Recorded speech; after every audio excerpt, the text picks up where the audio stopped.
Hello बच्चों, good evening बच्चों। Good evening बेटा। अच्छा, तो कल हम चैप्टर केमिकल बॉन्डिंग पढ़ रहे थे। आवाज सभी को आ रही है? दिखाई सभी को सुंदर से स्पष्ट दिखाई दे रहा हूँ? संद अच्छा दिखाई दे रहा हूँ बेटा? सबको सुंदर सा दिख रहा हूँ? बढ़िया। ओके, ठीक है, चलो। अच्छा बेटा, कल में ना जब आपको चैप्टर पीरियोडिसिटी पढ़ाया, इलेक्ट्रोनेगेटिव के कुछ फॉर्मूले आखिर में मैं आपको बताना भूल गया था। वो मुझे पढ़ाने के बाद याद आया कि इलेक्ट्रोनेगेटिव के फॉर्मूले मैं मतलब भूल गया आपको पढ़ाना। कोई बात नहीं, आज कवर कर देते हैं। तो इलेक्ट्रोनेगेटिव के बचे हुए फॉर्मूले मैं सारे के सारे लिख देता हूँ बोर्ड पे, है ना। तो इलेक्ट्रोनेगेटिविटी का एक फॉर्मूला होता है Ip plus Ea divided by 2 if Ip and Ea are given in electron volt, are given in electron volt. Ip is ionization potential and Ea is electron affinity. ठीक है, यदि इलेक्ट्रॉन वोल्ट में दिया हुआ है तो ये वाला फॉर्मूला हमको लगाना है, इलेक्ट्रोनेगेटिव बराबर 10 मास। ठीक है ना। और ये कौन सी स्केल पे? दो स्केल होते हैं, पॉलिंग का स्केल है और एक मुलिकन का स्केल है। तो ये मुलिकन के स्केल पे है। और इलेक्ट्रोनेगेटिविटी पॉलिंग के स्केल पे जो होती है, M for Mulliken and P for Pauling. M for Mulliken मतलब महान, मतलब बड़ा था तो इस पे वैल्यू भी ज्यादा आ रही है। और इसकी जो वैल्यू होती है वो 2.8 टाइम्स कम आती है, मतलब 2/2.8 हो जाएगी, है ना। तो ऐसे याद कर लेना, एम फॉर मुलिकन मतलब महान, मतलब बड़ा, मतलब वैल्यू बड़ी आएगी, उसमें 2.8 टाइम्स छोटी आएगी। And in both the cases this is mentioned in electron volt. ठीक है। एक फॉर्मूला और है इलेक्ट्रोनेगेटिव का।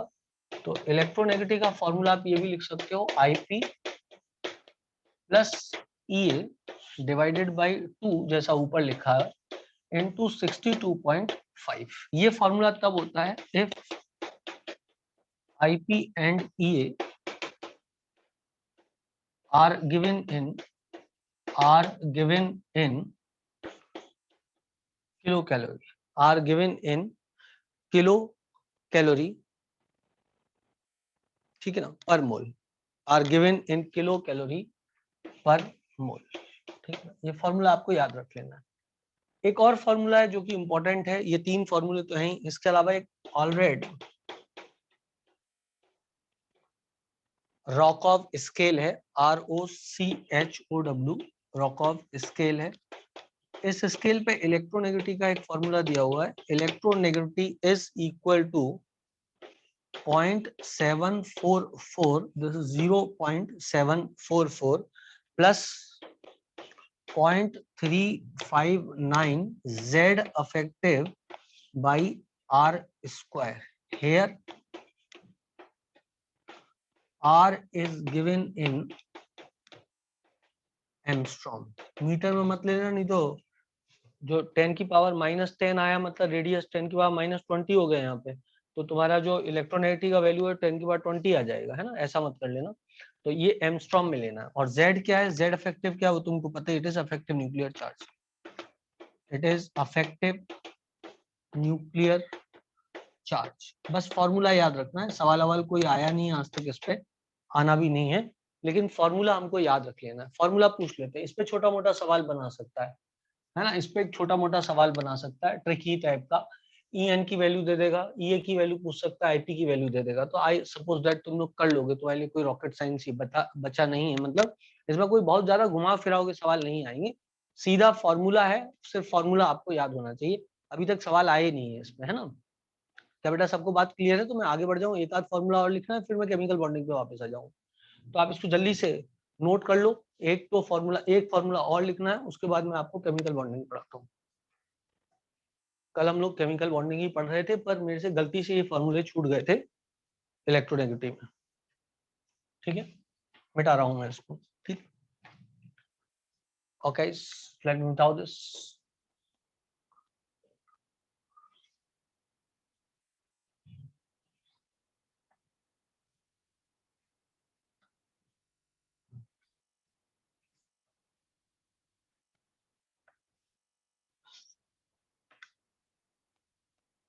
अब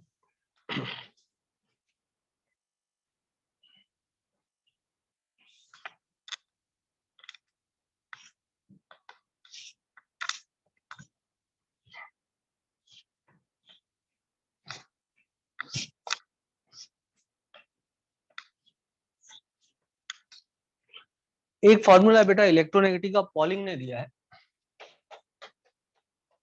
according to polling,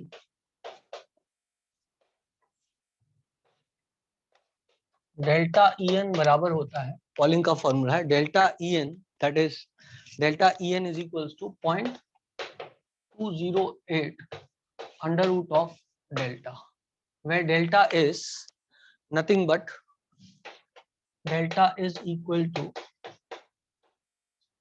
actual bond energy between atom A and B.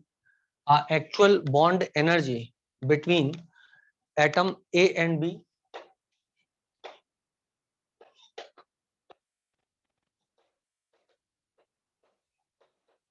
minus bond energy if atom A and B forms 100% covalent bond। ठीक है, अब bond energy of 100% covalent bond between A and B, इसका calculation होता है this is equal to EAA, that is bond energy between AA, into EBB, that is bond energy of atom BB। मतलब ये bond तोड़ने की energy इस bond को तोड़ने की एनर्जी का under root. I suppose that सब बच्चों ने बात को सुन लिया है और किसी को दिक्कत इसमें नहीं होनी चाहिए। बस इस वैल्यू को यदि हम रिप्लेस कर देंगे तो हमें वैल्यू मिल जाएगी। मतलब इस वैल्यू को उठा करके इधर हमको रिप्लेस कर देना, खत्म बात है ना, इसमें रिप्लेस कर देना इसमें। तो डेल्टा ई एन बराबर कितना हो जाएगा, delta E N in this case delta E N will become equal to 0.208 into under root of actual bond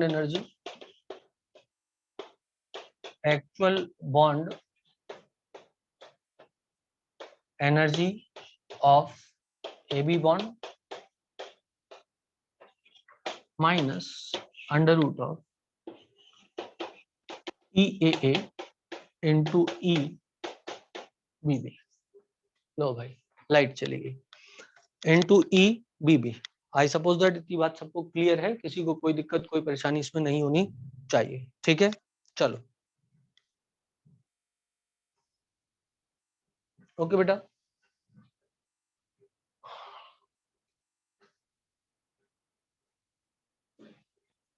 ठीक है, डार्क दिख रहा है सर, तुम लोग को प्रॉब्लम बहुत जल्दी होती है। से बोले क्या ना,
इसके ऊपर।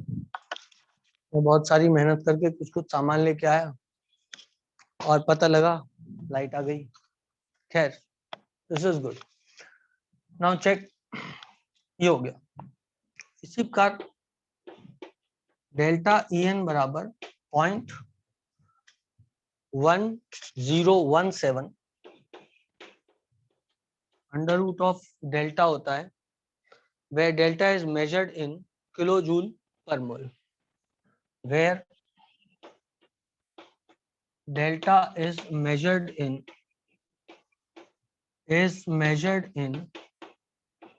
kilojoule per mole, where delta is measured in kilojoule per mole. Clear है बेटा?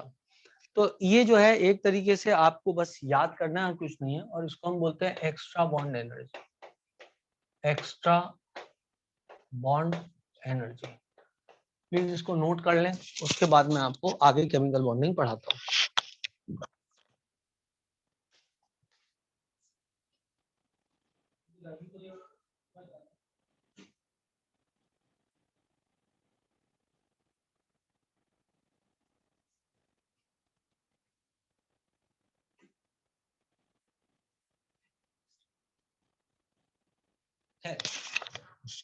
हम आगे बढ़ते हैं। सिर्फ फैक्चुअल इसका इंपॉर्टेंस है थोड़ा बहुत, और कोई ऐसा विशेष इंपॉर्टेंस नहीं है, आना नहीं है एग्जाम में।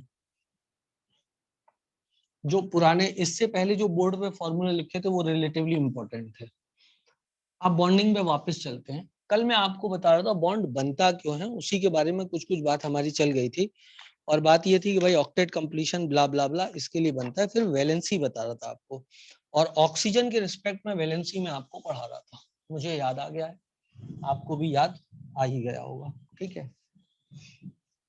तो valency, old concept of valency में आपको पढ़ा रहा था।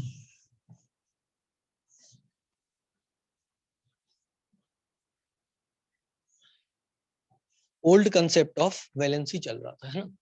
सो let us see old concept of valency.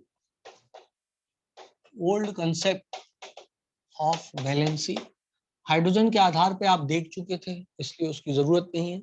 जो आपको देखना था, जो ऑक्सीजन के आधार पे देखना था, तो उसमें हमने क्या किया था, हमने लिखा था valency is equal to, valency is equal to 2 into number of oxygen attached to the element, जिसकी वैलेंसी निकाल रहे हैं, है ना। तो valency of a element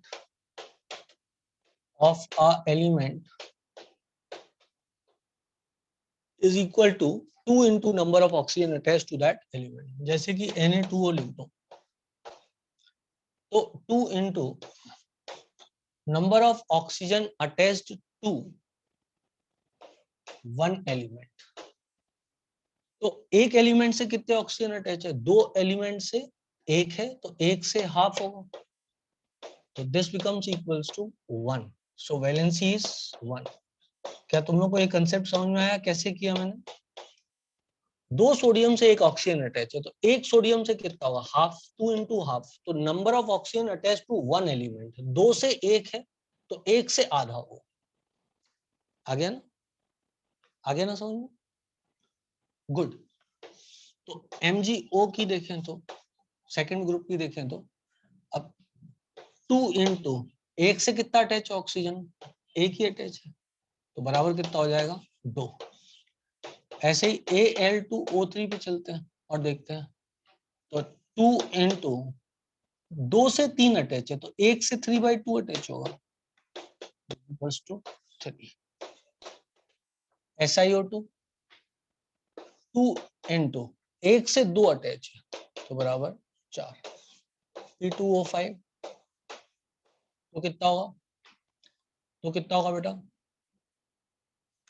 2 into 5/2, क्योंकि 2 से 5 है, तो 1 से 5/2 होगा। SO3 Cl2O7, तो देखा जाए तो ये कितना हो जाएगा, 2 into 1 से 3 अटैच है, और 2 इंटू 2 से 7, तो 3 से 7/2, 2 से 7 तो 1 से 7/2, तो बराबर 7। तो this is old concept of valency. I hope so मैं आपको समझा पाए, आप लोग भी समझ पाए। ठीक है बेटा, है ना। अब इसमें प्लीज प्लीज थोड़ा दिमाग लगा लो। हर चीज में क्वेश्चन पूछना जरूरी नहीं है, बहुत ही बकवास और सरल सा बात है। हर चीज में जरूरी नहीं अपन बैठे बैठे कुछ नहीं करे, क्वेश्चन ही पूछते रहे, ठीक है ना। बहुत सरल सी चीज है, सामने दिख रही है, कोई बड़ी बात नहीं, ध्यान से सुना करो। यदि चीज समझनी है तो ध्यान सुना करो। चलो आगे बढ़ते। तो वो देखो ऊपर क्या लिखा हुआ है, number of oxygen attach to one element, ठीक है ना। तो कितने ऑक्सीजन अटैच है एक एलिमेंट से, गिन लो यार, इतना तो कॉमन सेंस होगा, है ना। जैसे एक मैग्नीशियम से एक ऑक्सीजन अटैच है, 2 × 1, वो रहा फॉर्मूला। अब इसी में क्वेश्चन किसी बच्चे ने पूछा था, don't ask question, there is nothing to ask, the formula is written, now you can open your eyes and write now. तो this is old concept of valency. अब कुछ बच्चे मुझे जवाब देंगे इस सवाल पे, यदि मैं आपसे बोलूं मेरे पास Cl2O5 है, what will be the valency of chlorine. जो जवाब दे दे अच्छी बात है, जो नहीं जवाब देगा मेरे को कोई दिक्कत नहीं है, मैं आपको जवाब नहीं दूंगा यदि आप ढंग से नहीं सुनोगे तो। समझ रहे बात को। आप दो, एक या दो बच्चों की वजह से मैं पूरी क्लास का समय खराब नहीं करूंगा। Cl2O5, Cl2O5, तो एक 2 × 5/2, बोलो हो 5 हो गए, क्योंकि एक Cl से 5/2 ऑक्सीजन अटैच है। फॉर्मूले को ध्यान से देखो, number of oxygen attach to one element, एक से 5/2 अटैच है, ठीक है ना। जैसे मैं बोलूं ClO2, अब क्या होगी वैलेंसी, 2 × 2 तो हर बार करना है, इंटू एक Cl से कितना है 2, तो कितनी हो जाएगी 4 हो जाएगी, समझ लो।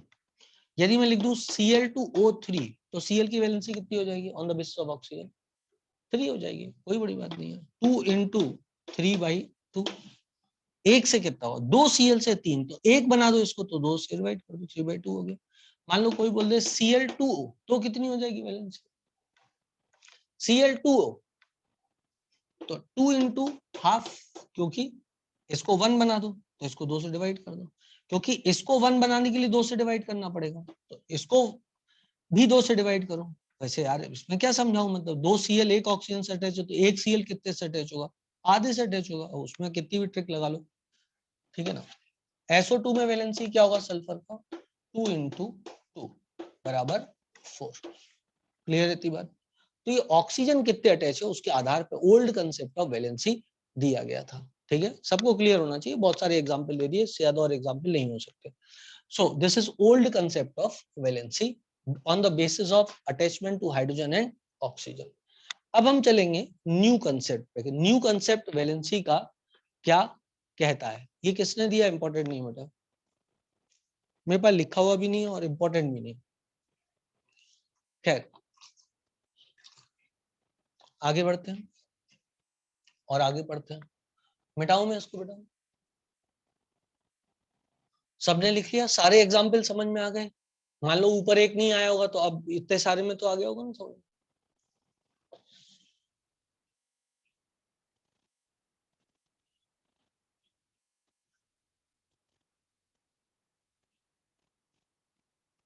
बिल्कुल ध्यान से सुनना है, बहुत ज्यादा ध्यान से सुनना, क्लास में अटेंटिव रहना।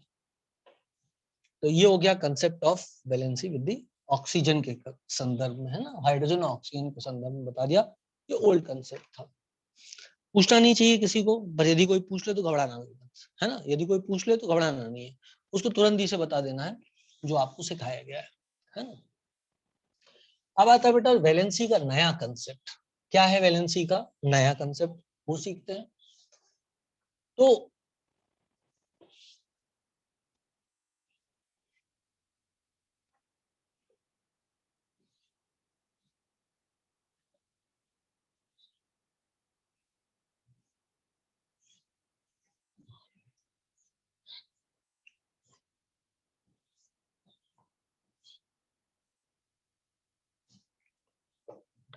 New concept of valency,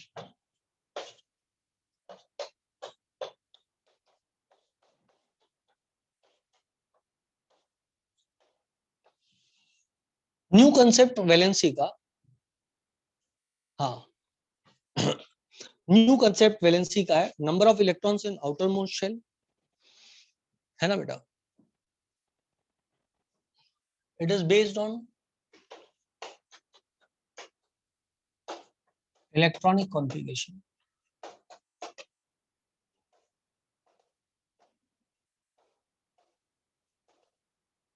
it is based on electronic configuration, है ना, इलेक्ट्रॉनिक कॉन्फ़िगरेशन पे आधारित है।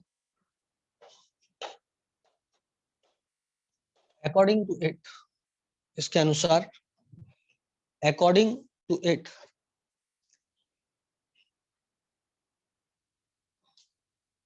For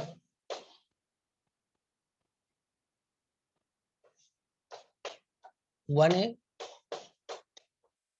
2A 3A 4A। 1A को कौन सा ग्रुप बोलते हैं? फर्स्ट कॉलम, ये सेकंड वाला है, ये 13th वाला है, और ये 14th वाला है ना। तो इन चार के लिए होता है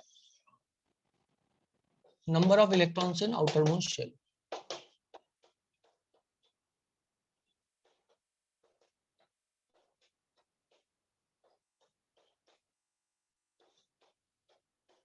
ऑब्वियस सी बात है, 1A के लिए कितनी हो जाएगी वैलेंसी? 1। 2A के लिए कितनी हो जाएगी? 2। 3A के लिए कितनी हो जाएगी? 3। और 4 के लिए कितनी हो जाएगी? 4। आपको तो पता है, यदि हम लिखें तो 1s2 2s1 लिथियम हो गया, 1s2 2s2 बेरिलियम हो गया, 1s2 2s2 2p1 3 इलेक्ट्रॉन है, 2s2 2p1, 1s2 2s2 2p2 4 electrons, 3 electrons है, 2 इलेक्ट्रॉन्स है, 1 electron.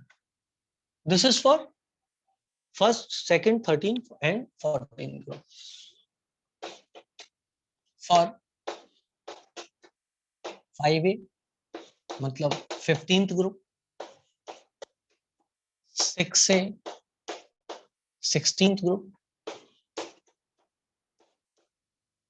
7A 17th group,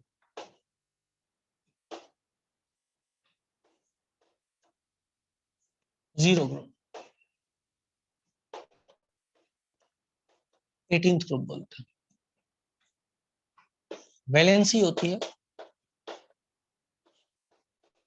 8 minus number of electrons in outermost shell.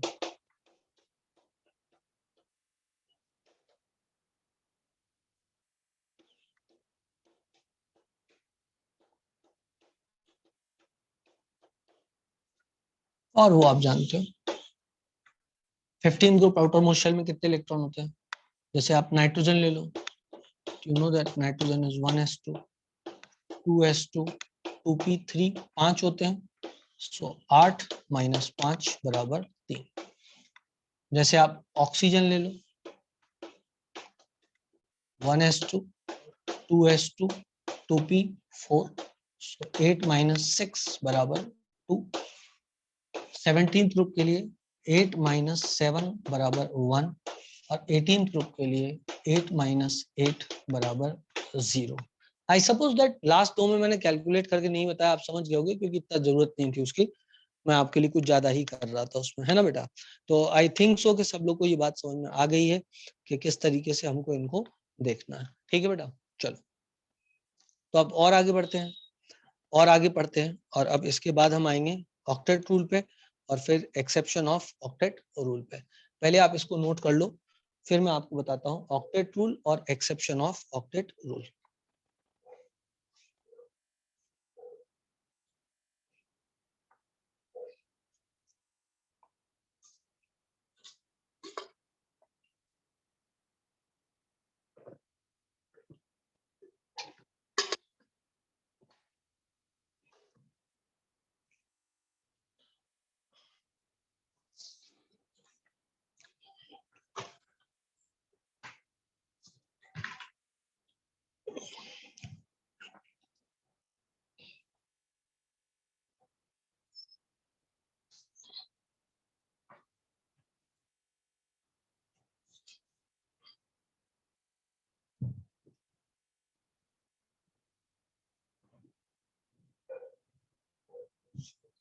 हो गया बेटा, चलो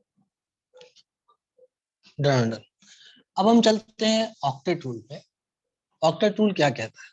ऑक्टेट रूल सिंपल बात कहता है कि every element tries to complete its octet.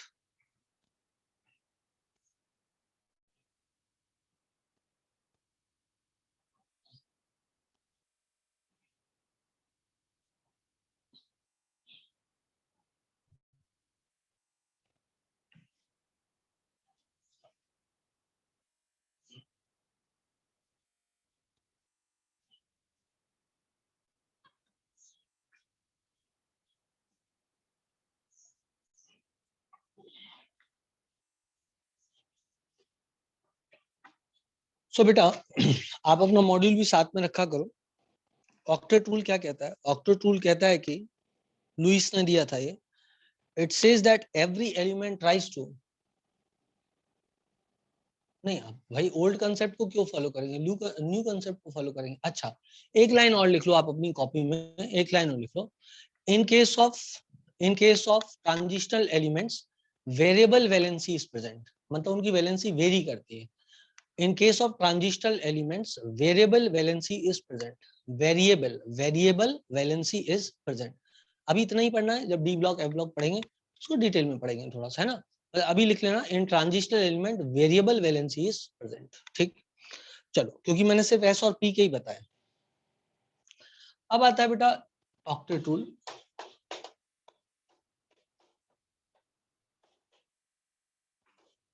Lewis ने बताया, क्या बताया इसके बारे में? Every element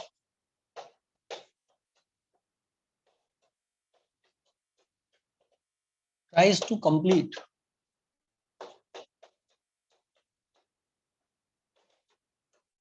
its octet in order to stabilize itself, in order to get stable electronic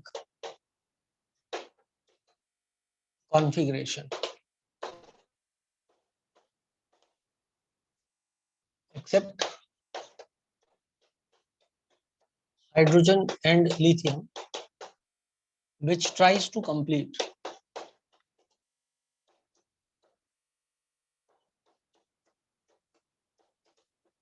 its duplet।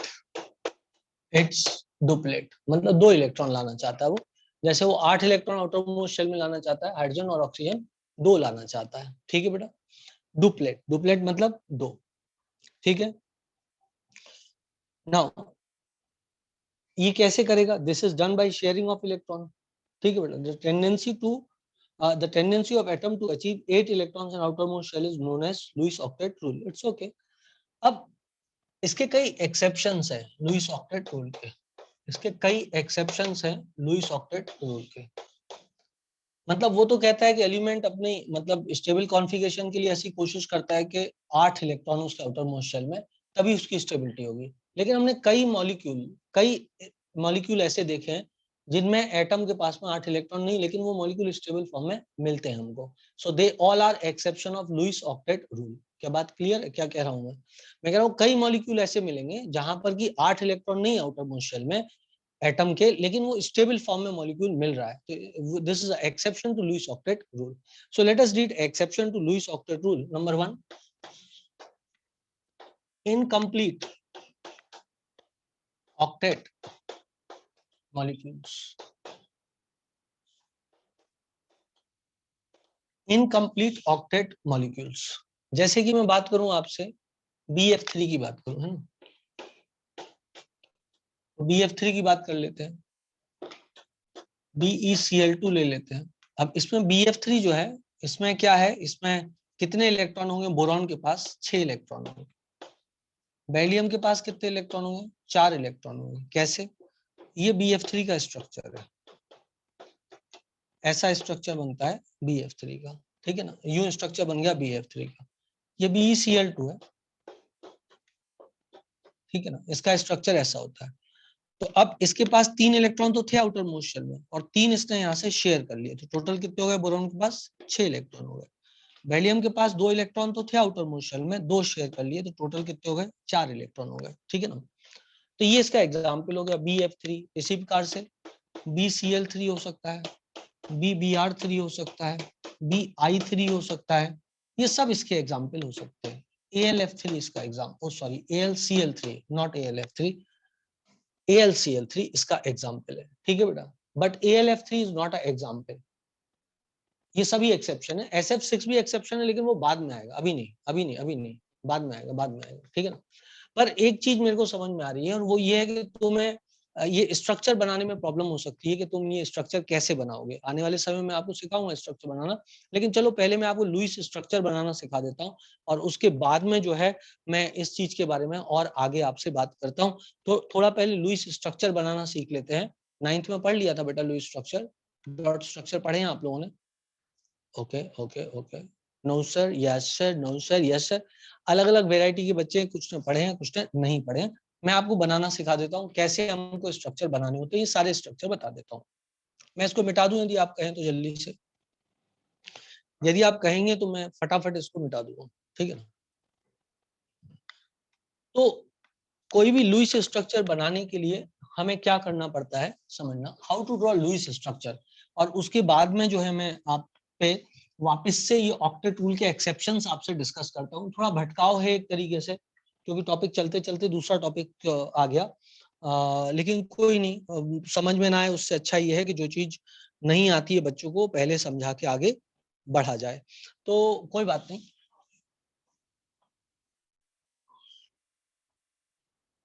पर ये जो मैं आपको अभी समझाने जा रहा हूँ, ये आपको आगे आने वाले पूरे चैप्टर में लगने वाला है। तो इसको यदि आप समझ गए तो आपके लिए चैप्टर बहुत आसान हो जाएगा एक तरीके से। लुईस स्ट्रक्चर जिसको बनाना आ गया उसके लिए चैप्टर काफी आसान हो जाता है, ठीक है बेटा। तो चलो चैप्टर को समझें। आप लोग सभी लोग ध्यान से सुनना, है ना, कोई कचरे मत करना, सभी लोग ध्यान से सुनना। चलो, तो कैसे बनाते हैं लुईस स्ट्रक्चर, इसके लिए how to draw Lewis structure, इसके लिए काउंट नंबर ऑफ इलेक्ट्रॉन्स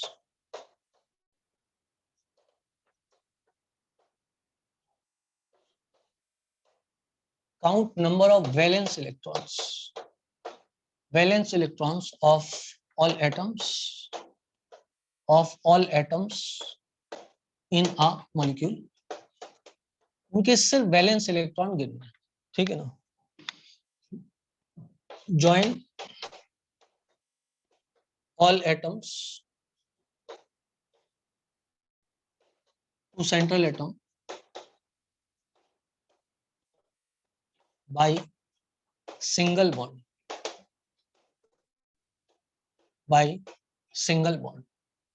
ठीक है बेटा। जैसे कि मान लो मेरे पास एग्जाम्पल BF3 है, तो total number of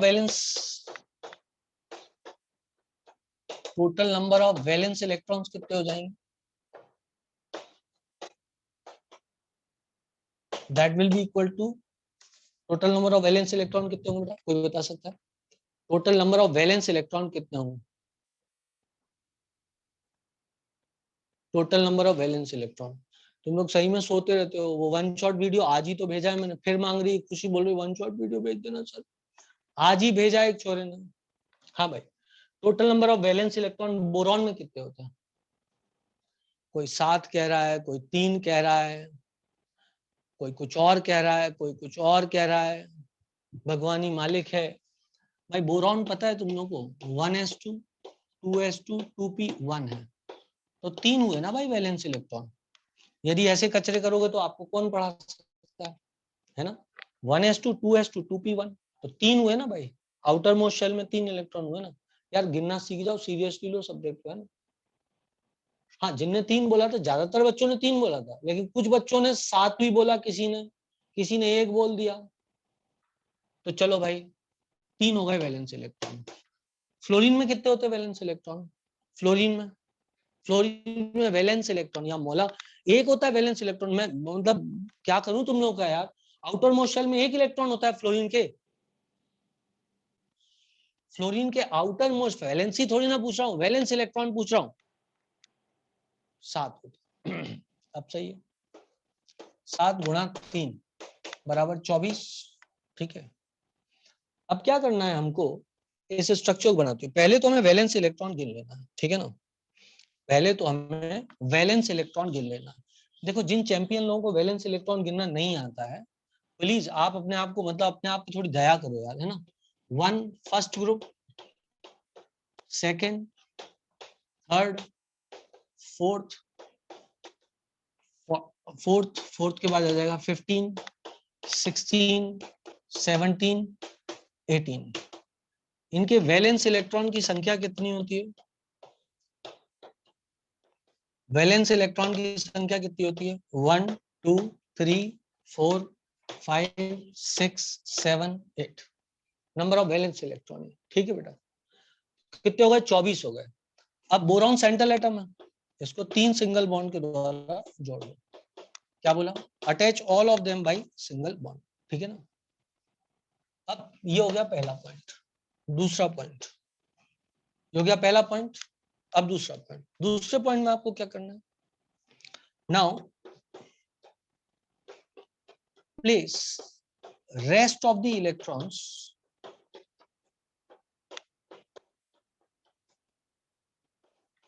on attached atom,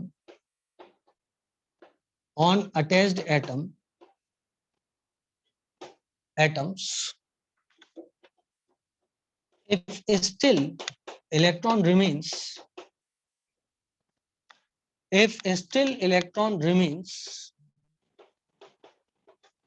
put them on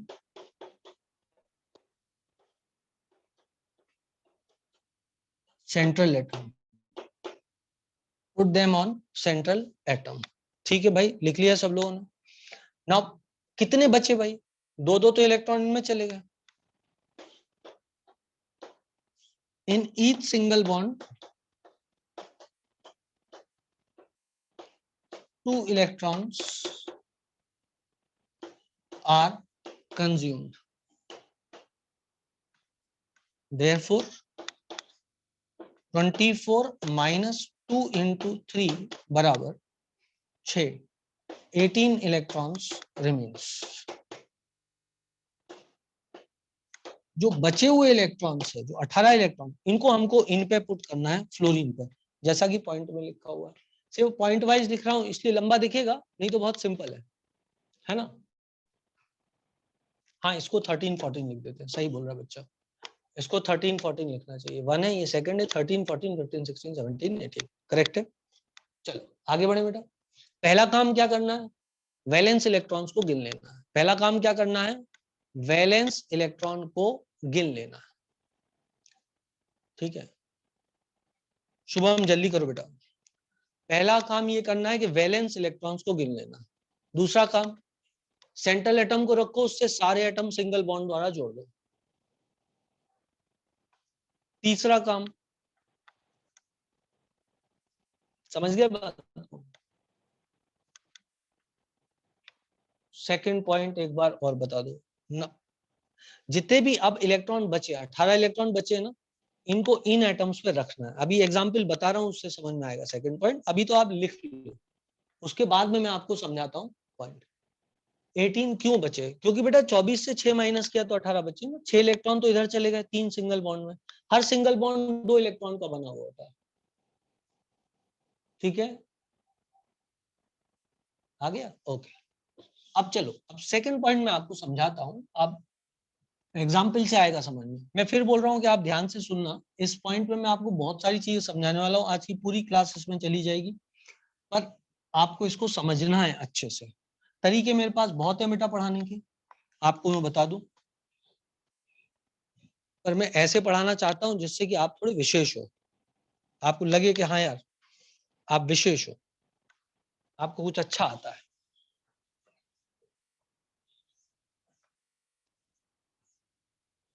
but उसके लिए आपको भी मेरी तरह मेहनती होना पड़ेगा। आप यदि मेरी तरह मेहनती नहीं होंगे तो कैसे आपका काम चलेगा? समझ लो।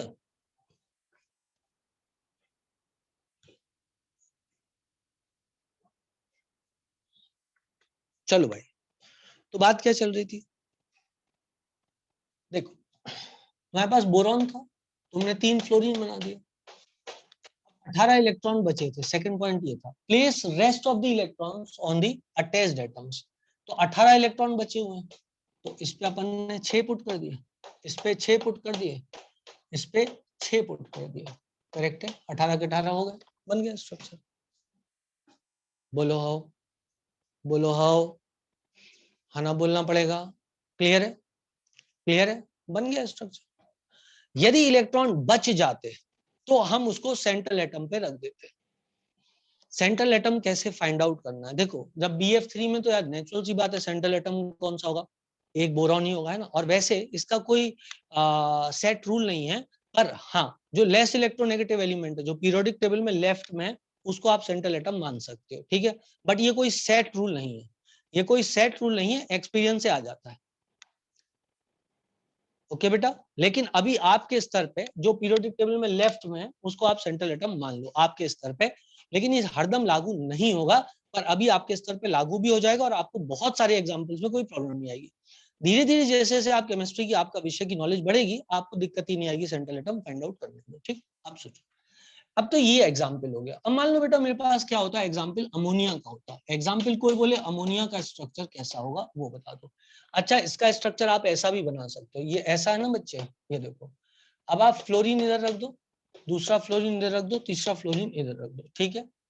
सारे इलेक्ट्रॉन बना दिए, 1 2 1 2 1 2 1 2 1 2 1 2 1 2 1 2 1 2, करेक्ट है बेटा। और अब इनके 2 इलेक्ट्रॉन आपने बीच में बना दिए, बॉन्ड ना बना करके, वो लठ मिटा करके, जो ये डंडा था, इस डंडे को मिटा करके 2 2 इलेक्ट्रॉन लिख दिए।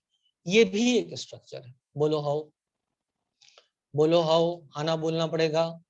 क्लियर है बेटा, वेरी नाइस। अब मान लो अमोनिया का आपको स्ट्रक्चर बनाना है, तो सबसे पहले क्या करोगे बेटा अमोनिया में, count number of valence electrons. तो पहले मैं लिख लूंगा वैलेंस इलेक्ट्रॉन्स। तो वैलेंस इलेक्ट्रॉन्स कितने होंगे अमोनिया में, 5 + 3 = 8। बोलो हाउ, आना बोलना पड़ेगा, आना बोलना पड़ेगा। ठीक है, ठीक है, ठीक है। Never keep remaining electrons on hydrogen, never keep remaining electrons on hydrogen, क्योंकि वो एक ही बॉन्ड बना सकता है, उसके बाद वो इलेक्ट्रॉन नहीं ले सकता। Remaining electrons on hydrogen. अब जरा कॉमन सेंस लगाओ, इसमें सेंट्रल एटम कौन सा होगा, नाइट्रोजन क्या हाइड्रोजन। जो मल्टीपल बॉन्ड बना सकता है नाइट्रोजन बना सकता है, इसलिए मैंने बोला रूल हरदम लागू है जरूरी नहीं है, जैसे यहाँ पे रूल लागू नहीं हो रहा है, लेकिन मोस्ट ऑफ द केसेस में रूल लागू हो जाएगा, है ना। तो आप नेचुरली सोच गए कि क्या है, hydrogen can never be the central atom, hydrogen कभी भी सेंट्रल एटम नहीं होता है, तो जो बचा हुआ है वो सेंट्रल एटम होगा। बोलो how, hydrogen can never be central atom. Also hydrogen can never be central atom, जब भी होगा पेरिफेरल एटम ही होगा, नहीं तो उसका पेट फट जाएगा, ठीक है ना। अब चलो स्ट्रक्चर बनाए, ये नाइट्रोजन हो गया, 3 तो इधर चले गए बेटा, आना बोलना पड़ेगा। 3 बॉन्ड बना लिए, 6 इलेक्ट्रॉन चले गए, कितने बचे, टोटल 8 थे, 2 बचे, 2 को कहाँ रख दें, अब यही एटम बचा, अमोनिया हो गया, खेला खत्म बाबू। बोलो बेटा, ताली बजाओ, आया मजा, आया समझ, आ गया, वेरी नाइस। चलो एक और बनाया, ये एग्जाम्पल नंबर 2 हो गया। अब मैं एग्जाम्पल नंबर 3 बनाता हूँ, H2O। वैलेंस इलेक्ट्रॉन्स गिनो बेटा, वैलेंस इलेक्ट्रॉन्स गिनो बेटा। हाँ हाँ, तुम ही तो बना रहे हो, बनाओ बनाओ बनाओ, सही गिना आपने, 8 वैलेंस इलेक्ट्रॉन। धीरे धीरे हम कुछ लिखेंगे ही नहीं, डायरेक्ट स्ट्रक्चर बनाएंगे। Valence electron 2 + 6 = 8। O H H, कितने बच गए, 4 तो गए, कितने बचे, 4 तो गए, कितने बचे, 4 बचे, तो 4 इसके ऊपर रख देंगे, जोड़े के रूप में रखते हैं ना, जोड़े के रूप में रखते हैं, लोन पेयर बोलते हैं इनको, जोड़ों को जोड़े के रूप में रख देंगे, 2 लोन पेयर हो जाएंगे और 2 बॉन्ड पेयर हो जाएंगे। बोलो हो, आना बोलना पड़ेगा, 2 जोड़े हो गए यहाँ पे, टुक टुक। इधर कितने जोड़े थे, 3 जोड़े, तीन जोड़े, तीन जोड़े आ रहा है। चलो HF बनाओ, HF बनाओ, HF का स्ट्रक्चर बनाओ। वैलेंस इलेक्ट्रॉन कितने हो गए HF में? 8। वैलेंस इलेक्ट्रॉन कितने हो गए? 8। H से F को जोड़ दो, दो तो गए, कितने बचे? 6। 1 2 3 4 5 6। कितने जोड़े हैं? लोन पेयर कितने हैं? लोन पेयर कितने हैं? 3 है। लोन पेयर कितने हैं? 3 है। करेक्ट है बेटा, इतनी बार सब लेंगे, आप टेंशन मत लो, थोड़ा थोड़ा सब्र रखो, थोड़ा सब्र रखो, सब लेंगे, डोंट वरी अबाउट दैट, ठीक है ना। चलो अब अभी मैं सिंपल वाले ले रहा हूँ, धीरे धीरे कॉम्प्लिकेट करूंगा, पहले धीरे धीरे धीरे धीरे, है ना। डबल बॉन्ड, ट्रिपल बॉन्ड सब लेंगे, लेकिन थोड़ा रुको, कोऑर्डिनेट बॉन्ड भी बना देंगे, टेंशन मत लो, लेकिन थोड़ा सब्र रखो, आराम आराम से आगे बढ़ने का, जल्दबाजी ना ही करने का, ठीक है ना। चलो भाई,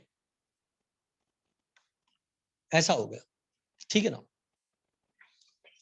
अब इसमें एक कंसेप्ट हमें जरूर लगाना चाहिए, जो मैंने अभी तक नहीं लगाया।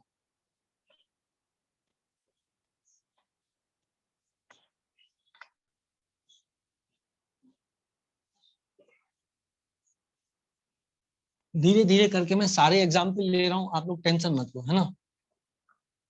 मान लो मेरे पास CCl4 है, कैसे स्ट्रक्चर बनेगा?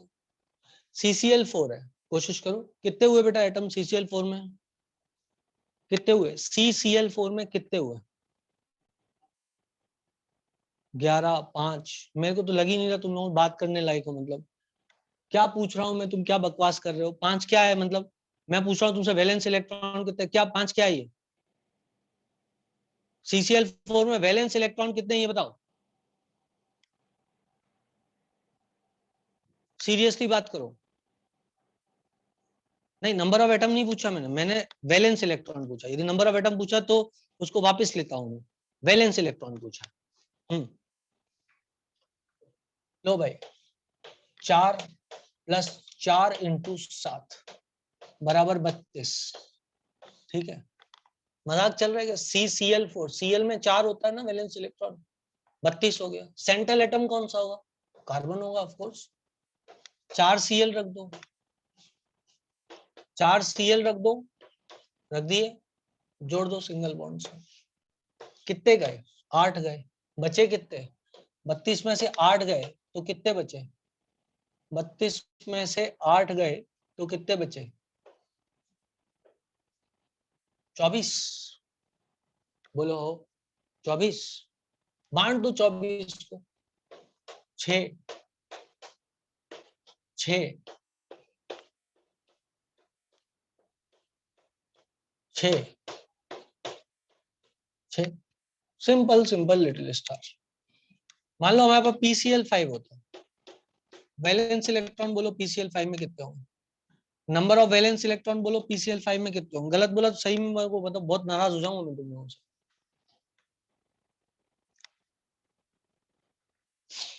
हाँ, PCl5 में कितने होंगे?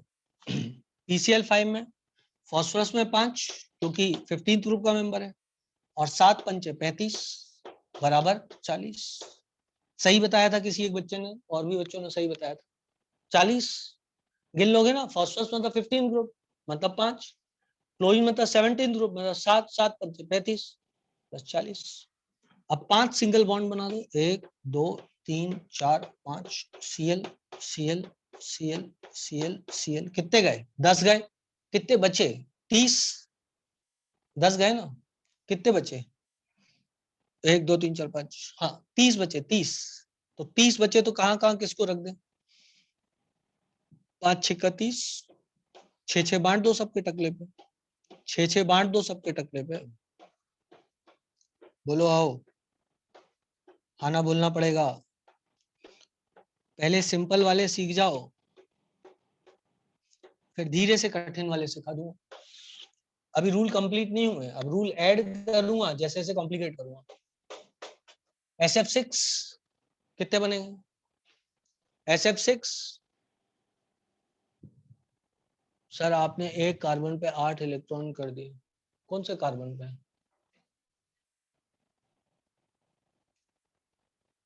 क्लोरीन पे। सब पे बराबर है बेटा, 6 6 6 6 6 6 6 6 6 6 6 6 बेटा। ऊपर भी अच्छा इस वाले पे कर दिया। ठीक है। SF6 कितने हो गए टोटल? 6 प्लस 7 6 42 48। सही बताया आपने। बन रहा है स्ट्रक्चर, बन रहा है स्ट्रक्चर। आना बोलना पड़ेगा। बस खेला खत्म बाबू। ठीक है ना? कितने बच गए? 12 गए। 48 में से 12 गए तो 36 बचे। 6 6 36। सबके टकले पे 6 6 लगा दो। तुम्हें लग रहा होगा सर सिर्फ आसान वाले करा रहे हैं हमको, लेकिन पहले आसान वाले कर लो, फिर तुम्हें डिफिकल्ट वाले भी कराएंगे, टेंशन मत लो। फिर हम आते हैं IF7 पे। समझ गया बात को? 7 और इस पे भी 7, तो 7 अट्ठे 56। आया समझ में? 7। चलो तुम चैंपियन लोग हो, क्या पता क्या बोल दो। 7 × 7 49 + 7 = 56। ठीक है, खुश हो जाओ। बना सकते हो, इधर आई बना लो। 1 2 3 4 5 6 7 F।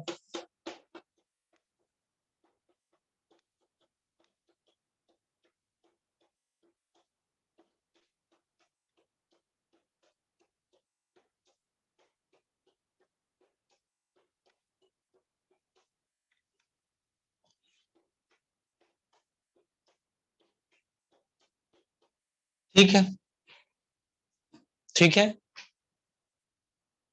42 रिमेनिंग, तो 7 6 42। 7 थे एटम, सब पे 6 6 डिस्ट्रीब्यूट कर दिए। ठीक है बेटा, आ गया यहाँ तक सबको समझ में? अब थोड़ा सा एक कदम आगे बढ़ते हैं, थोड़ा सा एक कदम आगे बढ़ते हैं। यहाँ तक तो सब लोग को आ गया ना? यहाँ तक सबको आ गया? ओके, मैं इसको मिटा रहा हूँ जिससे मैं और थोड़ा आगे बढ़ूं। ठीक,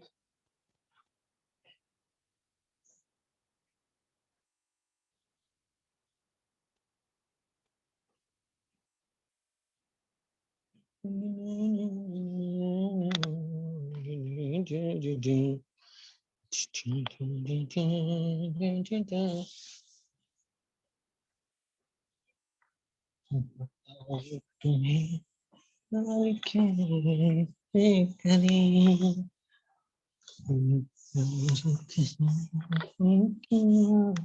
चलो भाई, अब मान लो कोई बोले तुमसे कि PCl3 कैसा हुआ, तो क्या 5 + 7 = 21 + 5 26।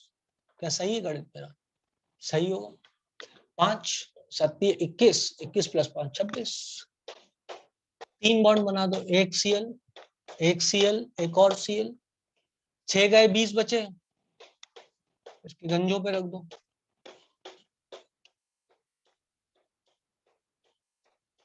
ठीक है बेटा, ये 18 हो गए, कितने बचे? 18 हो गए, कितने बचे? 2 बचे। कहाँ रखेंगे? सेंट्रल एटम पे रख दो। आया कि नहीं आया? सेंट्रल एटम पे रख दो। आ गया बेटा? है। अब चलो SF4 बनाते हैं। चलो SF4 बनाए, तो 6 + 7 × 28, तो 28 + 6 34। ठीक है बेटा, तो क्या मैं सल्फर 1 2 3 4 ये बना दिया। 6 × 24 तो इन पे ही चले जाएंगे। अच्छा, ये 8 तो ये गए, तो 34 में से 8 गए, तो कितने बचे बेटा? 26 बचे। हाँ ना बोलना पड़ेगा। 34 में से 8 तो ये चले गए, तो कितने बचे? 26 बचे। 26 में से 24 तो यही गए। 6 × 24 बचे 2, सेंट्रल एटम पे आ जाए। हाँ ना बोलना पड़ेगा। ठीक है ना? मान लो आपके पास SF2 होता बेटा, तो क्या करते तुम? 6 + 7 दूनी 14, 14 + 6 20, ये सल्फर, ये फ्लोरीन और ये फ्लोरीन, 4 चले गए, 20 में से 4 चले गए, तो कितने बचे? 16, 16 में से 12 इधर आ जाएंगे, कितने बचे? 4। खाना बोलना पड़ेगा। आ रहा है समझ में?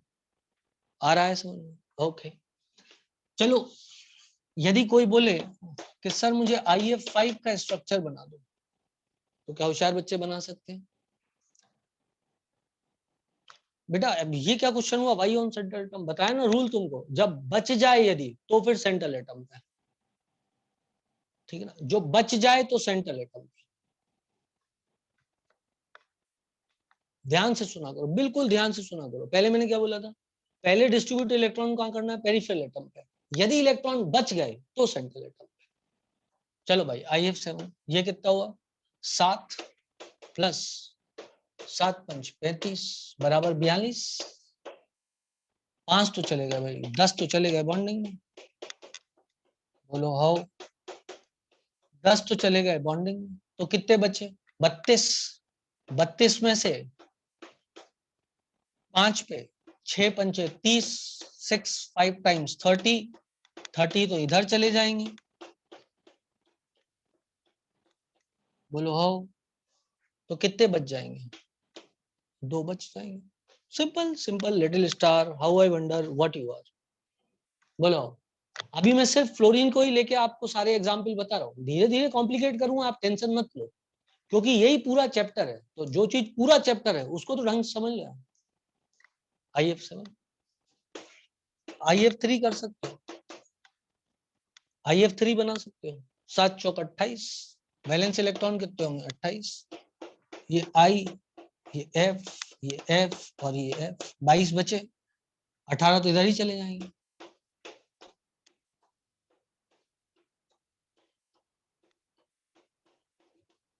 अठारह तो इधर ही चले गए, 6 ये गए, तो कितने बचे? 22, तो कितने बचे? 4। होगा, खेला खत्म बाबू। आई होप सो मैं अपनी बातें तुम लोगों को समझा पा रहा हूँ, और तुम लोगों को लग रहा है कि हाँ कुछ कुछ तो तुम लोग समझ पा रहे है ना। ब्लैंक हुआ तो तुम लोग नहीं हो सकते। चलो भाई, और आगे की कहानी पे आगे भी बढ़ते हैं। अब हाइड्रोजन के साथ भी ऐसे ही अपन बना सकते हैं ना, हाइड्राइड्स के स्ट्रक्चर भी ऐसे ही बना सकते हैं। बस हाइड्रोजन के केस में सेंट्रल एटम कभी भी, जैसे जब तक मैं मिटा रहा हूं, चलो बनाओ अपनी कॉपी पे PH5 का स्ट्रक्चर बनाओ, PH5 का। ऑल्दो PH5 एग्जिस्ट नहीं करता, SH6 और PH5 दोनों का स्ट्रक्चर बनाओ। SH6 और PH5 दोनों का स्ट्रक्चर बनाओ, जब तक मैं बोर्ड मिटा रहा हूँ। दोनों ही एग्जिस्ट नहीं करते। क्यों नहीं करते हैं आगे चैप्टर में थ्योरी में आएगा, लेकिन कम से कम आपको इस बहाने याद तो हो जाएगा कि दोनों एग्जिस्ट नहीं करते।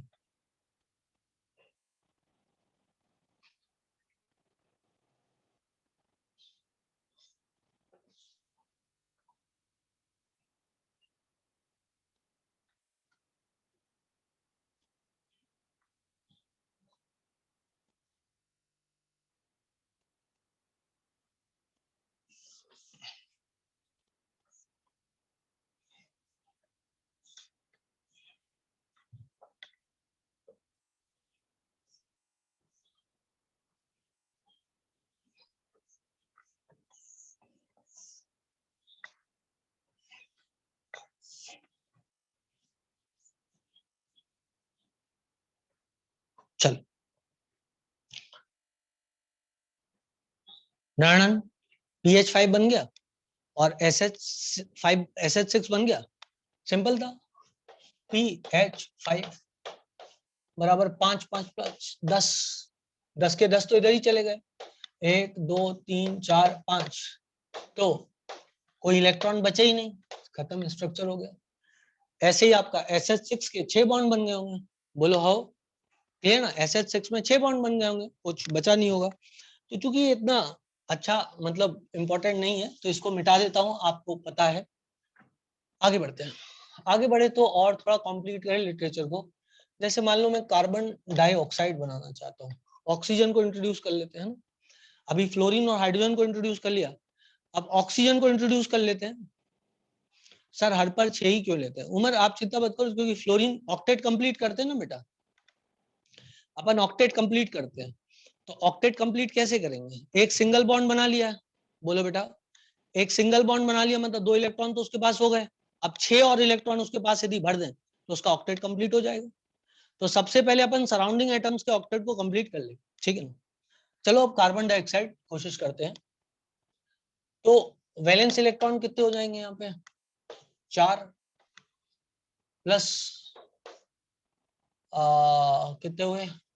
6 दूनी 12 बराबर कितने हो गए? 16। सही, आई होप सो सही होगा। हाँ, अब कार्बन बनाया, ओ बनाया, ओ बनाया, करेक्ट है। अब यदि मैं इसको लूंगा तो क्या होगा? कितने बच गए? 4 तो गए इसमें से, तो कितने बचे?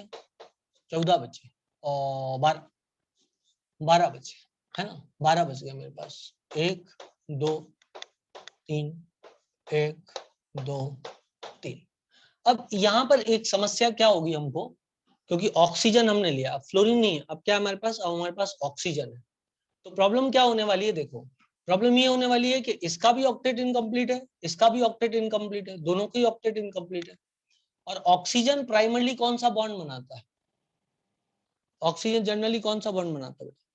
Double bond. Double bond. क्या बोल रहे हो? कुछ समझ में नहीं आ रहा है, बीच में बहुत सारे मैसेजेस एक साथ आ रहे हैं।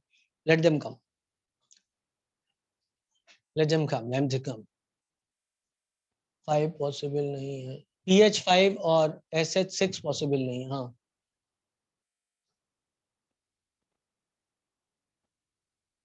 नहीं, वो अब आगे क्वेश्चन होगा। डंडी कहीं भी लगा सकते हैं, किसी भी प्लेन में, वो सब नहीं, वो सब अभी आगे थ्योरी में आएगा, अभी नहीं।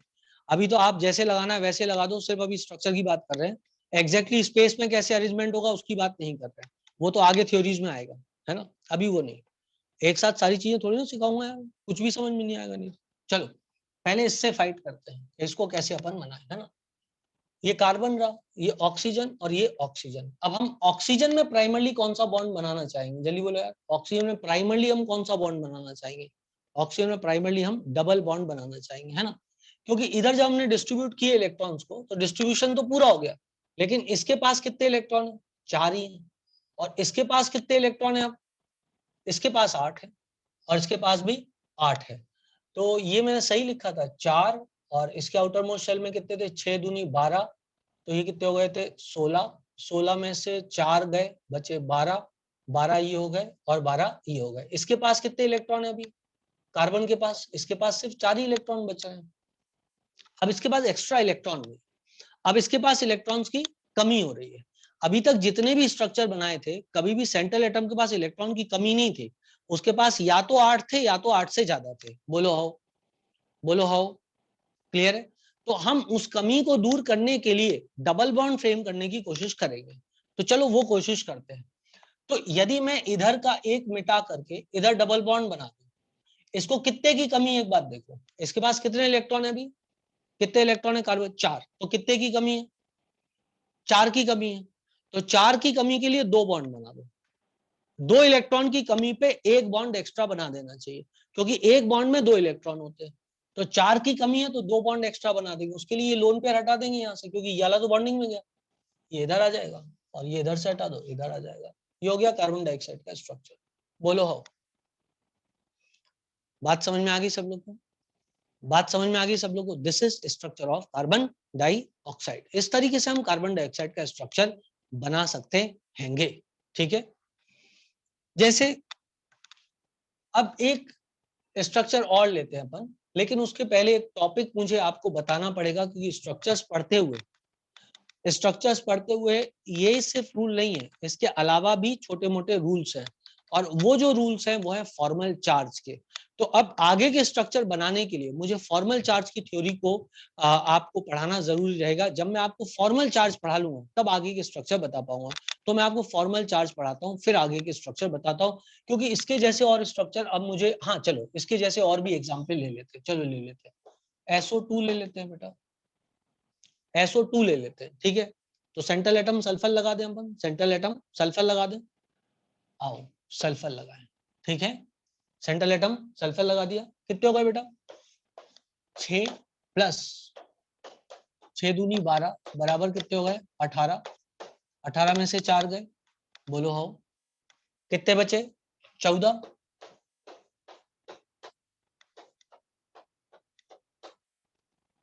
18 में से 4 गए तो कितने बचे, 14, तो ये 2 इधर आ गए, ठीक है। खाना बोलना पड़ेगा यार, खाना बोलना पड़ेगा यार, ठीक है ठीक है ठीक है। अब इस सल्फर के पास में यदि अब आप देखो यहाँ पर, यदि आप यहाँ पर देखो तो यहाँ पर एक लोन पेयर आ गया, ऑक्सीजन के पास कितने इलेक्ट्रॉन है यहाँ, 6, और यहाँ भी कितने हैं, 6, समझ रहे हो, और 2 ही हो गए 8 और 2 हो गया 8, ठीक है ना। अब इसके पहले कि मैं आगे बढ़ूं, आपको एक थ्योरी मेरे को पढ़ानी ही पड़ेगी, वरना इसमें आपको दिक्कत आ जाएगी, और दिक्कत ये आ जाएगी कि आपको मैं ये वाला भी कुदा दूंगा, ये वाला भी कुदा दूंगा, और कुदा करके इधर स्ट्रक्चर तो मैं यूं बना दूंगा क्योंकि ऑक्सीजन को डबल बॉन्ड बनाना है, लेकिन क्यों बनाया ऑक्सीजन को डबल बॉन्ड, उसके बारे में उत्तर देना पड़ेगा। नहीं तो आप ये पूछोगे सर ऑक्टेट तो कंप्लीट हो गया तो आपने फिर डबल बॉन्ड क्यों बनाया, क्योंकि आप इधर से इधर इसको ला सकते थे, बोलो आओ, आना बोलना पड़ेगा यार। आप एक डबल बॉन्ड यदि बना लेते, आप यदि एक डबल बॉन्ड इधर से इधर बना लेते तो ऑक्टेट कंप्लीट हो जाता, क्योंकि 6 2 और 2 2 और 1 3 मतलब 6 और 2 8, तो फिर एक्स्ट्रा डबल बॉन्ड आपने सर क्यों बनाया, उसका आंसर छुपा हुआ है फॉर्मल चार्ज की थ्योरी में। तो मैं आपको पहले अब फॉर्मल चार्ज सिखाता हूं और उसके बाद में आगे बढ़ के आपको बताऊंगा। हाँ, केतिया जी बोल रही हैं, रिपीट कर दे केतिया जी, इसके पास कितने इलेक्ट्रॉन है केतिया, अभी अभी बेटा कितने इलेक्ट्रॉन है, जल्दी से बता दे मेरे को, अभी इस स्ट्रक्चर में कितने इलेक्ट्रॉन, शाबाश 6 इलेक्ट्रॉन है, तो कितने होने चाहिए थे, कम से कम कितने होने चाहिए, 8। तो उसके लिए मैं इधर से इधर डबल बॉन्ड बना सकता था, इसको हटा देता और इसको हटा करके एक डबल बॉन्ड यहां पर केतिया जी बना देता, ठीक, इसका ऑक्टेट कंप्लीट हो गया, आना बोलना पड़ेगा। ये तो 6 ही थे, इसका ऑक्टेट कंप्लीट हो गया देखो, क्योंकि इसके पास कितने इलेक्ट्रॉन है, 2 2 और ये 4 8, इसके पास कितने हैं, इसके पास कितने हैं, 4 2 और 2 8, क्या सब लोग गिन पा रहे हैं, एक बॉन्ड मतलब 2 इलेक्ट्रॉन, एक बॉन्ड मतलब 2 इलेक्ट्रॉन, एक बॉन्ड मतलब 2 इलेक्ट्रॉन, करेक्ट है। तो भाई 3 बॉन्ड मतलब 6 और 2 8, इसके पास भी 6 ये और 2 ये, तो 8, बोलो हो, आना बोलना पड़ेगा यार, आना बोलना पड़ेगा यार, आना बोलना पड़ेगा यार, ठीक है। अब कोई ये सवाल पूछ सकता है सर ये स्ट्रक्चर सही है ना, अब इसको आगे क्यों बढ़ा रहे हो, तो उसका उसका जो रीजन है वो छुपा हुआ है फॉर्मल चार्ज में। आप लोगों ने सुना तो होगा ना SO2 कभी, तो आपको पता है SO2 का स्ट्रक्चर ऐसा होता है। आई सपोज दैट आप लोगों ने हरदम SO2 पढ़ा होगा और आपको ये भी पता होगा SO2 ऐसा दिखता है, उसमें 2 डबल बॉन्ड होते हैं, जल्दी से बोलो यार, पता है ना। तो ये 2 डबल बॉन्ड क्यों बनाए, इधर तक बात खत्म हो गई थी, ऑक्टेट कंप्लीट हो गया था, तो मैंने 2 डबल बॉन्ड क्यों बनाए, उसका रीजन छुपा हुआ है एक थ्योरी में जिसको बोलते हैं फॉर्मल चार्ज, आना बोलना पड़ेगा, क्लियर है। तो अब मैं आपको पढ़ाता हूं फॉर्मल चार्ज, उसके बाद फिर कॉम्प्लिकेटेड स्ट्रक्चर्स पढ़ाऊंगा, फिर सब क्लियर हो जाएगा। So let me teach you what is formal charge and how to calculate formal charge, ये पढ़ते हैं। मिटा दूं क्या इन स्ट्रक्चर्स को, मिटा दूं बेटा इन स्ट्रक्चर्स को, गाइस लेट मी मिटाओ this. How to calculate formal charge, बेटा फॉर्मल चार्ज कैलकुलेट करने के लिए बुक्स में बड़े भयंकर भयंकर तरीके देते हैं, डिफिकल्ट डिफिकल्ट तरीके देते हैं, मैं आपको बड़ा सरल पढ़ाऊंगा, बहुत सरल बताऊंगा, जैसा कि मेरी आदत है, मैं चीजों को ज्यादा कॉम्प्लिकेट नहीं करना चाहता, है ना, और मैं चीजों को सरलता से ही पढ़ाना चाहता हूँ हरदम। तो जब भी मैं डिफिकल्ट पढ़ाऊं तो आप समझ जाना कि आगे कोई चीज को आसान करने के लिए सर ये डिफिकल्ट बता रहे हैं, क्योंकि दिमाग तो मेरा चलता है बेटा, बस ये कि मैं हर बार अपनी बात के लिए जस्टिफिकेशन नहीं देना चाहता, ठीक है, ठीक है। हाँ, शुरू में सिंपल ही सिंपल पढ़ाऊंगा, सिंपल ही सिंपल पढ़ाऊंगा, धीरे धीरे डिफिकल्ट होता जाएगा, लेकिन वो डिफिकल्ट आपको बिल्कुल बच्चा लगेगा, बिल्कुल बच्चा लगेगा, बस आप जो है ध्यान से सुनते रहो। नालायक लोग जो पढ़ाई नहीं करते उनकी मैं क्या भगवान भी मदद नहीं कर सकता, सीधी सीधी बात है। कोई फ्लर्टिंग नहीं करता मैं बच्चों से इस प्रकार की कि बच्चे को बोल दो अरे तुमको मैं पढ़ा रहा हूँ मतलब तो 100% लोगों का सिलेक्शन हो जाएगा, ऐसी बातें जो करता हो सो करता हो, ईश्वर की दया से मेरे को अभी इतना मजबूर नहीं हूं कि ऐसी बातें करूं। सेलेक्ट वही होगा जो पढ़ेगा, जो नहीं पढ़ेगा वो सेलेक्ट नहीं होगा। सिंपल सिंपल लिटिल स्टार, समझ ला, दैट इज इट। तो पढ़ना पड़ेगा भाई। जिसका मन नहीं लगता हो पढ़ने में, उसको या तो मुझसे बात करो, अपने मम्मी पापा से बात करो, नहीं तो सपने देखो यार कुछ अच्छे वाले,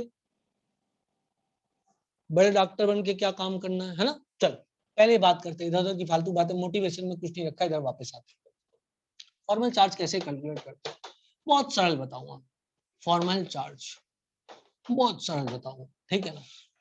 फॉर्मल चार्ज कैलकुलेट करने के लिए कोई फॉर्मूला नहीं बोल रहा, लंबे चौड़े फॉर्मूले बुक में दिए हुए, मैं कुछ नहीं बोल रहा। मैं आपसे क्या बोल रहा हूँ,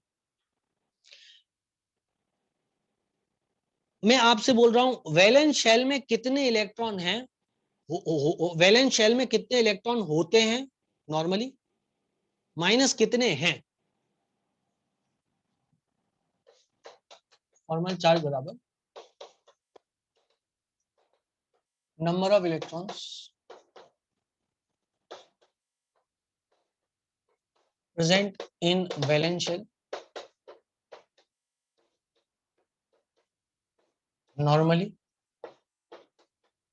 minus number of electrons present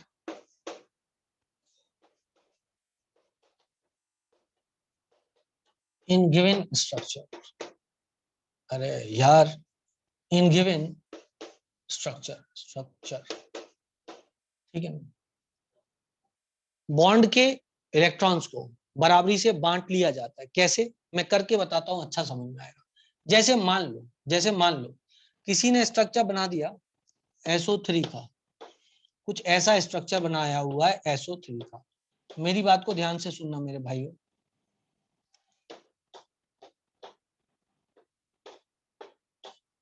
भियो, okay bro, ढंग से सुनना। ये स्ट्रक्चर मैंने बनाया हुआ है,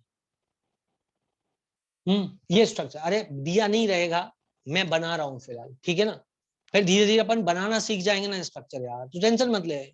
चलो, ये स्ट्रक्चर दिया हुआ है मान लो, अब इसमें मेरे को फॉर्मल चार्ज कैलकुलेट करना है, ठीक है। तो मैं कैसे कैलकुलेट करूंगा फॉर्मल चार्ज, पहले गिवन स्ट्रक्चर मैं दे रहा हूं, अभी बनाना नहीं सिखा रहा हूं, अभी फॉर्मल चार्ज कैलकुलेट करना सिखा रहा हूं, फिर बनाना सिखाऊंगा। सुनो भाई, ऑक्सीजन के वैलेंस शेल में कितने इलेक्ट्रॉन होते हैं, जल्दी से बताओ। ऑक्सीजन के वैलेंस शेल में नॉर्मली कितने इलेक्ट्रॉन होते हैं, 6। बहुत बढ़िया बोले आप, 6। तो इसका फॉर्मल चार्ज कैलकुलेट कर रहा हूं, 6 माइनस फिलहाल इसके पास कितने हैं। सुनना मेरी बात को बहुत ध्यान से, सुनना मेरी बात को ध्यान से। अरे मैं बोल रहा हूं, सुनो मेरी बात को ध्यान से। बीच में एक डंडा लगा दो, ठीक है ना। इस तरफ के इलेक्ट्रॉन फिलहाल इसके पास है। ऐसा ट्रिक है ये, ऐसा ट्रिक है ये। अरे है तो उसके पास 8 इलेक्ट्रॉन यार, मैं ट्रिक बता रहा हूं, तुम्हें कुछ समझ नहीं आ रहा है। मैं कह रहा हूं कट लगा दो, कट के उस तरफ के तुम्हारे और कट के इस तरफ के हमारे बीच में लक्ष्मण रेखा खींच दो। मनस्वी जी, एक ही बार में सुन लिया करो ना। सुनो क्या बोल रहा हूं मैं आपसे बोल रहा हूं ऐसा स्ट्रक्चर बना हुआ है, तुम कट लगा दो, कट के उस तरफ के इलेक्ट्रॉन फिलहाल प्रेजेंट है इसके पास। तो कितने हो गए, दो, दो और दो, क्योंकि 4 इलेक्ट्रॉन से मिलकर बना हुआ है, तो 2 इलेक्ट्रॉन उस तरफ के, 2 इस तरफ के। बोला, बोला, चमका, चमका, चमका। तो 6 माइनस 6 बराबर टकलू, फॉर्मल चार्ज 0 है। फॉर्मल चार्ज कितना है, 0 है। इस पे भी 0, इस पे भी 0, इस पे कितना आएगा, इस पे 0 क्यों, अरे सेम ही तो कंडीशन है, तो 0। इस पे कितना आएगा, ये सल्फर पे फॉर्मल चार्ज कितना आएगा। कितने होते हैं सल्फर के आउटर मोस्ट शेल में, कितने होते हैं सल्फर के आउटर मोस्ट शेल में, 6। फिलहाल कितने हैं, 1 कट, 2 कट, 3 कट, 2, 2, 2, 6 बराबर कितना हुआ टकलू। अरे बोलो आया कि नहीं आया, आया कि नहीं आया। कोई फार्मूला नहीं बताया, सिंपल सिंपल लिटिल स्टार, धनाधन सटा सट, कोई दिक्कत नहीं, ठीक। अब सुनना आप मेरी बात को ध्यान से, मैं एक स्ट्रक्चर बनाता हूं।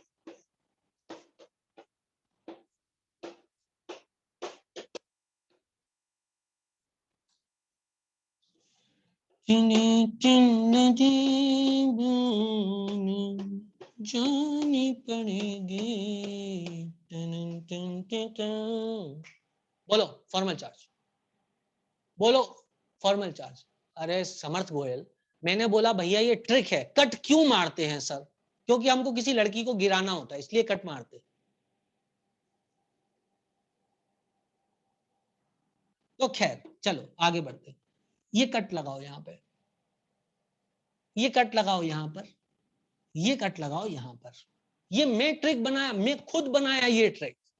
अब सोच, 6 होते हैं और फिलहाल कितने हैं? 7। -1 आया। समर्थ गोयल जी आपका -1 आया कि नहीं आया? आलतू फालतू की बातों में कुछ नहीं रखा है, आंसर आना चाहिए बस। हाँ बस, तो फिर खुश रहो। ये कितना आया? -1। ये कितना आया? इस पे कितना आया? टकलू, क्योंकि 6 होते हैं और 6 ही हैं, 4 ये और 2 ये, 6 बराबर टकलू। नाइट्रोजन पे बोल कितना आया? नाइट्रोजन का आउटर मोस्ट शेल में कितना? अरे वाह परागी, क्या आंसर दिया बेटा? बीच में किसी ने 3 बोला, अथर्व सोमानी कसम से, कसम उड़ान छल्ले की ना, अंदर घुस के घुसा मार दूं। नंदिनी क्या कर रही है बेटा? नाइट्रोजन पे फॉर्मल चार्ज नहीं गिन पा रही। तो नाइट्रोजन के आउटर मोस्ट शेल में कितने इलेक्ट्रॉन होते हैं? 5 माइनस इसके पास फिलहाल कितने हैं? 4। फिलहाल कितने हैं? 4। तो 5 - 4 बराबर कितना आएगा? +1। So simple, it is so simple. अभी तो बोला था नाइट्रोजन में वैलेंस शेल में 5 इलेक्ट्रॉन होते हैं, 4 वहां पे दिखाई दे रहे थे, तो 1 आया ना फॉर्मल चार्ज मेरे भाई। अरे हाँ ना बोलना पड़ेगा यार, हाँ ना बोलना पड़ेगा भाई। बोलो आ गया सबको समझ में? तो इस पे फॉर्मल चार्ज -1, इस पे -1, इस पे टकलू और इस पे +1।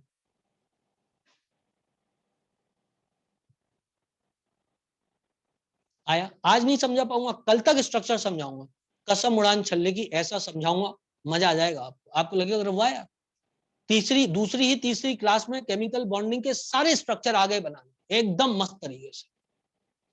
और उसके बाद बॉन्डिंग एकदम हलुआ है, एकदम हलुआ है। पर आएगा उसको जो पढ़ाई करेगा, जो पढ़ाई नहीं करेगा उसको मदद नहीं कर सकता। टाइम हो गया क्या?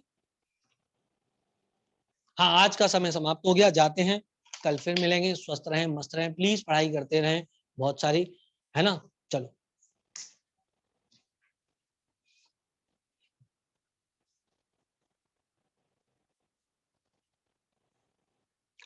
कल पढ़ाएंगे बेटा, आज ये टॉपिक इनकम्प्लीट रह गया है, कल कंप्लीट होगा। बाय बच्चों, बाय बेटा।